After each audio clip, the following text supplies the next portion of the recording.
Have you ever smelled actual lavender? I'm not referring to lavender products but the lovely purple plant lavender. The unique thing about lavender is that depending on how this wild shrub is grown ultimately determines its distinctive smell, a lavender growing on a sunny hillside than one growing in your garden. One of the great things about lavender is that it shows us that it's not just a lovely smelling plant but a plant that shows just how strong smell can be to an individual. Many of us know that eating the right foods can have remarkable effects on our health, but lavender shows us that just the smell of this beautiful plant can do things like reduce anxiety, alter our mood, and promote sleep. The best lavender for healing is English lavender, or commonly known as true lavender. Medicinal properties of lavender.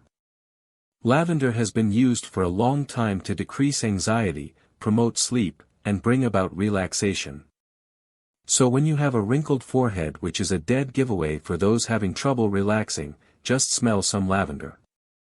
When dealing with certain types of depression, taking lavender and lemon internally can relieve stagnant depression.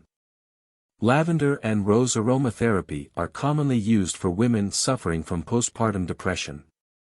It's been proven that after about 4 weeks of this therapy, postpartum women have shown significant improvements. Lavender is also suitable for stagnant digestion or calming digestion spasms. Being that lavender is a slightly warming herb, it helps when suffering from cold symptoms as well. Do you have a job interview or a big speech approaching and have that nervous pit in your stomach? Drinking some lavender will relieve those nervous stomach symptoms and can be combined with many other herbs like chamomile or ginger for added benefits. In the 1700s, herbalists used lavender against the biting of serpents and wild animals. It was believed that when lavender oil was applied to the wound, it would reduce pain, reduce redness, act as an antiseptic, and prevent further complications. Lavender has also been shown to reduce migraine pain and reduce pain after cesarean in women. How to use lavender. Whenever you decide to use lavender, make sure to use the real one. To recognize that you are using the right lavender, see if it is labeled by the scientific name Lavandula angustifolia.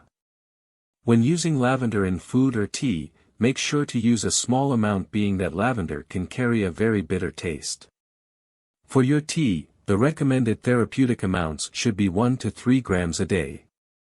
When using lavender oil externally, make sure to dilute it with a carrier oil first. Some carrier oils are coconut oil, jojoba oil, olive oil, almond oil, etc.